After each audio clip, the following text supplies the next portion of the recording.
Good morning. So we completed in the previous classes, we completed superposition theorem and Thevenin theorems. So totally out of 5 we completed 2 theorems, and today the third theorem is Norton's theorem. Okay, we completed superposition and Thevenin theorem with the example, statement and proof, and also today the theorem is Norton's theorem. So it is also one of the important theorem which makes the complex circuits into a simple equivalent circuits. Okay.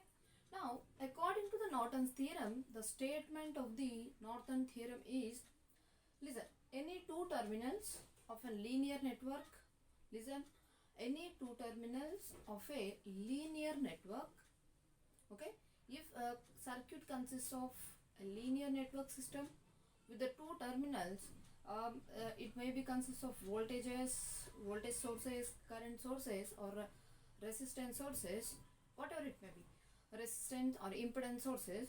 Then according to the Norton's theorem, we can make that complex circuit into a equivalent simple circuit by replacing a current source parallel with the resistance. So it is known as statement of the Norton's theorem. Now, for example, if a circuit consists of a voltage source, okay, of many resistance sources, according to the Norton theorem, what we do means, just we will replace all the current and voltage sources into a single Norton current source, and all the relevant resistance into a Norton resistance source. Both the resistance and the current are parallel to each other according to the Norton's theorem. So in this circuit, the value of the current, the value of the current source will be, Norton current source will be the value between the two terminals when it is short circuited. Means we can say that the value of the IN is nothing but the value through these two terminals. Okay, the current the current passing through these AB terminals.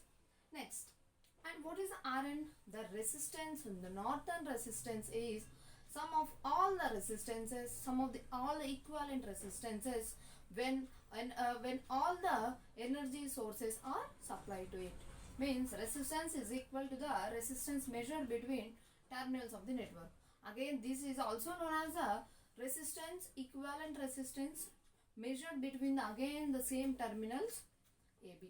So by short circuiting, we are measuring the Norton current, and making the open circuit, we will measure the Norton resistance. So let us consider, this is the theorem and the circuit of the Norton theorem. For example, let us consider a circuit which consists of energy source, voltage source for 10 volts and 2 ohms, 3 ohms and 12 ohms and 5 ohms. Our question is, find the current passing through the 5 ohm resistance through these Norton theorems. So what is our aim? To calculate the Norton current and to calculate the Norton resistance. Okay. Now, to find the Norton current IN, which is represented by IN, how we will calculate means, to find the current value, to find the current passing in the Norton circuit, just make the terminals short circuited where we have to find the current. So we have to find the current at 5 ohm resistance. So make the short circuit and name it as AB terminals. So the next diagram will be like this. So we are doing it, we are removing the 5 ohm resistance and we are doing short circuiting. Then we are naming it as AB terminals. Just first step. Now, what is the Ohm's law? V equal to IR. Okay. To find the current value, we need to find the resistance and voltage. According to the diagram, we have the voltage value. Now, the resistance, equivalent resistance will be noted from the circuit. Now, how many resistance are there? One is 2 ohms and 3 ohms and 12 ohms. Now, the sum of the resistance are 2 and 12, how it is? Both are in series. Then if the resistance are in series, then you have to add those resistance. Then 2 plus 12. Again 12 resistance is parallel to the 3 ohm resistance. Again 2 plus 12 parallel to 3. Then if both the resistance are parallel, what is the formula? Cross multiplication by addition. So 2 plus 12 into 3 by 12 plus 3. After doing the calculation, we will get 4.4 ohms. This is the equivalent resistance. To find the current value IN, we have to find the value of V by R. Then I equal to V by R. V is nothing but voltage, 10 volts by equivalent resistance 4.4 ohms. Then 10 by 4 is nothing but 2.272. Okay, we got the current I value. Okay, current value. The current passing through the AB terminals. So from that, how we calculate the IN means IN is equal to I into opposite resistance branch by sum of the total resistance. Then IN is equal to I is nothing but 2.272 into opposite branch. What is the opposite branch here? 12 is opposite to the IN. So 12 by how many resistance are there? 12 and 3. So sum of the total resistance 12 and 3, 12 plus 3. Now finally after adding and cross multiplying, we'll get IN is equal to 1.818 amperes. Ampere is the unit of current. Voltage has the units of volts. Current has the units of amperes. Now we completed the finding of value IN. Now to calculate the RN value, what we have to do? Here to calculate the IN value, we short circuited the AB terminals, right?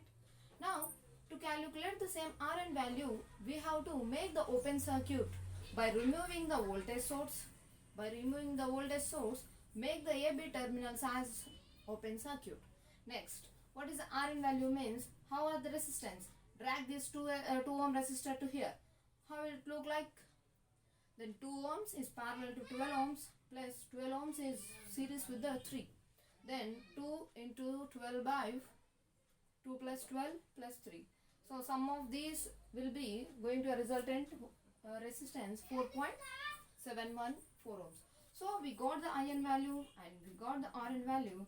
To find the total current passing through the 5 ohm resistance is by making a formula IAB. Why we are representing IAB? We name it as AB terminals, okay? So in between AB terminals only the 5 ohm resistance is there. So IAB, nothing but the current passing through the AB terminals, that is the current passing through the 5 ohm resistance is equal to IN into, this is the formula, kindly note this formula carefully, IN into RN by RN plus 5. 5 is nothing but what we have to, where we have to find the current passing. Then IN is nothing but 1.818 into RN 4.714 by RN same 4.714 plus 5. So nothing but 4.714 plus 5, 9.714. So by making these decimal into a numerical values, we will get a value of 0.892 amperes. Okay, this is a complete view of the Norton theorem. So same theorem should be allowed for many examples. Whatever may be the given circuit with the power source or current source or voltage source or with the resistances, we have to follow the same procedure. So first we have to find the IN value, then we have to find the RN value. By substituting IN and RN values, we have to find the total current passing through the particular resistor. So this is the complete theorem of Norton theorem. Thank you.